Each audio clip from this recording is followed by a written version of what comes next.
Hello friends, જય શ્રી કૃષ્ણ, જય માતાજી. કેમ છો બધા? મજામાં જશો અને welcome to our new vlog. સ્વાગત છે તમારું નવા વ્લોગમાં. અને આજનો વ્લોગ છે ને આપણે સાંજે 7 વાગે ચાલુ કર્યો છે અને આજે આપણે રસોઈમાં બનાવવાનું છે પીઝા પફ. તો પીઝા પફનો વ્લોગ આવશે, ખાલી પીઝા પફનો, બીજો કાંઈ જ નહીં આવે વ્લોગમાં. સામગ્રી થઈ ગઈ છે અહીંયા રેડી. હવે આગળની પ્રોસેસ જોતા જાજો. તો આપણે એક લોયું લઈ લીધું છે અહીંયા, એના અંદર આપણે થોડું ઓઇલ લેવાનું છે. તો અહીંયા મેં 2 ટેબલ સ્પૂન જેટલું ઓઇલ લઈ લીધું છે.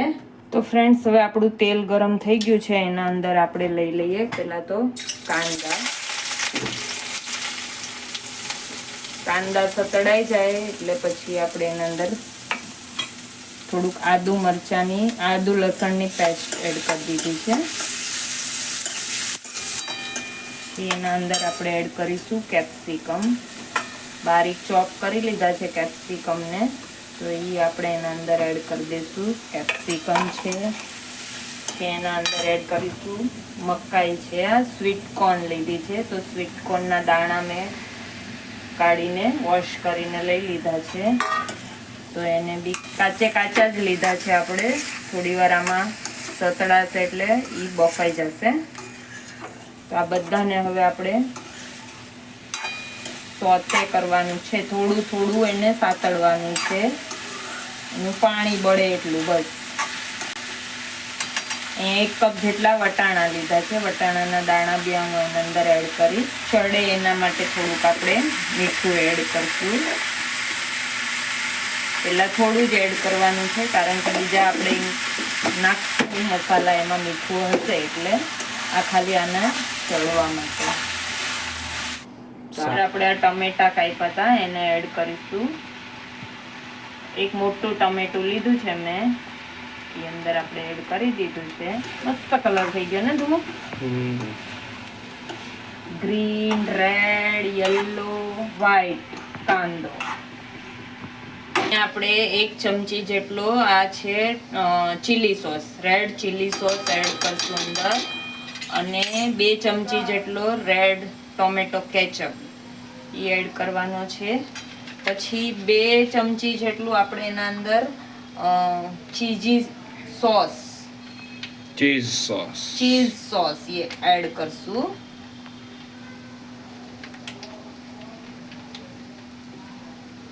બસ થઈ ગઈ 2 ચમચી. તો આ 2 ચમચી જેટલો આપણે એના અંદર ચીઝ સોસ એડ કર્યો છે. અને 1 ચમચી જેટલા ચીલી ફ્લેક્સ એડ કરવાના છે એના અંદર. તો આ ચીલી ફ્લેક્સ બી આપણે એડ કરી દીધા છે. અને 1 ચમચી જેટલો ઓરેગાનો અંદર છે કે નહીં એટલો જ છે. તો 1 ચમચી જેટલો આપણે એના અંદર ઓરેગાનો એડ કરી દીધો છે. હવે આ બધું આપણે મિક્સ કરી લેવાનું. સ્ટફિંગ થઈ ગયું છે રેડી. મિક્સ કરી લઈએ અને આપણે જ્યારે સ્ટફ કરશું ત્યારે એના અંદર આપણે મોઝરેલા ચીઝ એડ કરીશું. અત્યારે આમાં એડ કરીશું તો એ મેલ્ટ થઈ જશે. એટલે આપણે એને સ્ટફિંગ જ્યારે પફમાં ભરશું ને ત્યારે એના અંદર મોઝરેલા ચીઝ એડ કરશું. તો આપણું સ્ટફિંગ થઈ ગયું છે રેડી. જુઓ આવું કંઈક બનીને. તો ચલો હવે આપણે આગળનું હું તમને બતાવી દઉં કે મેં અહીંયા છે ને પફ બનાવવા માટે ડો રેડી કરીને રાખ્યો હતો. તો એના અંદર મેં અડધો ઘઉંનો લોટ લીધો છે અને અડધો મેંદાનો લોટ લીધો છે. અને એના અંદર મીઠું એડ કર્યું છે અને મુઠ્ઠી પડતું મોણ એડ કર્યું હતું. એમાં બેકિંગ પાવડર એડ કરવાનો, પણ આપણે બેકિંગ પાવડર એડ કર્યો નથી. અંદર મુઠ્ઠી પડતું મોણ લઈ લેવાનું એટલે ક્રિસ્પી થઈ જાય. અને પછી એને સિમ્પલ રોટલીનો જેવો લોટ હોય એવો આપણે લોટ બાંધી લેવાનો છે. અને એને અડધો કલાક પહેલાં બાંધવાનો, એટલે એકદમ સોફ્ટ ડો રેડી થઈ જાય. તો એ આપણે બનાવી લીધું છે. અને હવે આપણું સ્ટફિંગ બી રેડી થઈ ગયું છે. તો ચલો હવે આપણે બનાવીએ પફ. એક મોટો લુવો લેવાનો છે લોટનો, અને એને આપણે એક જાડી રોટલી વણવાની છે. પતલી નથી રાખવાની, આવી રીતે લંબચોરસ બનાવવાનું છે. આડું રાખવાનું, એટલે અંદર આ ફીન જે કર્યું છે એ ભરીએ એટલે બહાર ન નીકળે. એના માટે તેલમાં જ્યારે ફ્રાય થશે ત્યારે એ બહાર ન નીકળે, એટલે આટલું જાડું રાખવાનું. જો એને આપણે સાઈડમાંથી કટ કરી લેવાનું.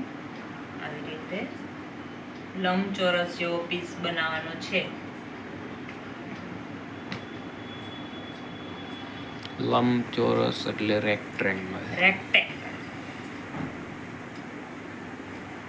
આ ટાઈપનો લંબચોરસ પીસ કરી લેવાનો છે. ને પછી એના અંદર આપણે લેવાનું છે આ સ્ટફિંગ. તો અહીંયા વચ્ચે મૂકી દેવાનું, એક સાઈડ પર મૂકવાનું, એટલે બીજી સાઈડ તમે એની ઉપર ફોલ્ડ કરી શકો. ભાગ પાડી દેવાના. તો આ આપણે આવી રીતે સ્ટફિંગ લઈ લીધું છે. અને અહીંયા છે મોઝરેલા ચીઝ અને પ્રોસેસ ચીઝ, એ બેવને મેં મિક્સ કરી લીધું છે. તો એ આપણે એના અંદર એડ કરશું ઉપરથી આવી રીતે. પછી આ જે બીજી સાઈડ ખાલી છે એને એના ઉપર આવી રીતે પ્રેસ કરી દઈશું.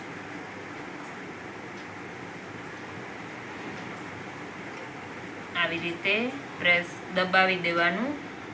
પછી આ ફોકના મદદથી આમ પ્રેસ કરી દેવાનું, એટલે ઈ ડિઝાઇન પાડવા ખુલે નહીં. જ્યારે ફ્રાય થાય ને ત્યારે આ ખુલે નહીં, એના માટે. તો આ આપણું પફ બનીને રેડી થઈ ગયું છે આવું. હવે આપણે એને કરવાના છે ફ્રાય. તો ચલો પહેલા આપણે બધા પફ બનાવી લઈએ અને પછી આપણે એને કરશું ફ્રાય. તો ફ્રેન્ડ્સ, આપણે જે પિઝા પફ બનાવ્યા હતા એને હવે આપણે ફ્રાય કરીએ છીએ. તો અહીંયા જાય છે તેલના અંદર. તો આવી રીતે એને ફ્રાય કરવાનું છે. તો આપણે બીજું પફ બી સાથે મૂકી દઈએ. એક તો વજન વાળા હોય ને, બીક લાગે. તેલ ઉડે.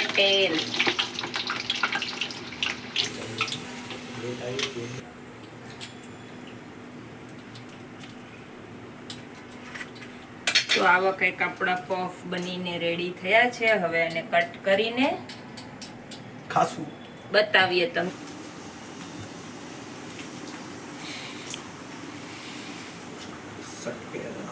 લાડુ નીકળે.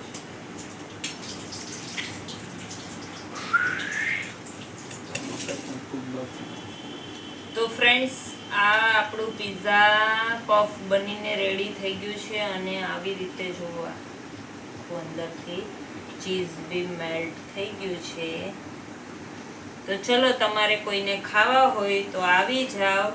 આપણે બનાવ્યા છે પિઝા. તો ગાઈઝ, આજનો વિડીયો કેવો લાગ્યો એ કમેન્ટમાં કહેજો. વિડીયોને લાઈક કરજો, શેર કરજો અને સબસ્ક્રાઇબ કરજો. અને ખાવાનું મન થાય તો અમારા ઘરે આવી જજો ખાવા માટે, પણ સબસ્ક્રાઇબ જરૂરથી કરજો.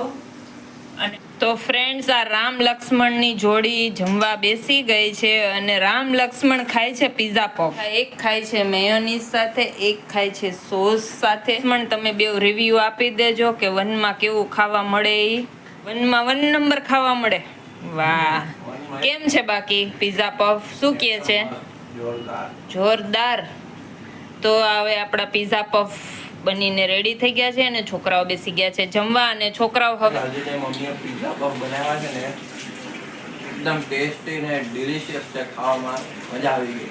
તો આપણા વાળને જરાક આપણે થોડાક ક્યાંક આઘા ખસેડો તો આપણી આંખું કે મોઢું દેખાય. બાકી તો આપણો ફેસ દેખાતો નથી રિવ્યુ આપવામાં. હવે કંઈક દેખાયો. બરાબર જ છે આપણા. ઓકે, ચલો હવે આ રામ લક્ષ્મણ જમી લે એટલે આપણે વિડીયોને અહીંયા એન્ડ આપી દઈએ. તો વિડીયોને સબસ્ક્રાઇબ કરવાનું, લાઈક કરજો, શેર કરજો, સબસ્ક્રાઇબ કરજો. એને ભૂખ લાગી છે એટલે ખાવા માંડો છે ને ખાવા દો. એને લાઈક કરજો. અને આ શેઠ આવી ગયા છે જમવા. હાથ પગ ધોઈને ફ્રેશ થઈ ગયા છે. તો બહુ થાકી ગયા. ચલો, તો તમે બી જમવા બેસી જાઓ. થાકી ગયા હોય તો રેડી જ છે બધું. ચલો, હવે આપણે વિડીયોને અહીંયા એન્ડ આપીએ છીએ.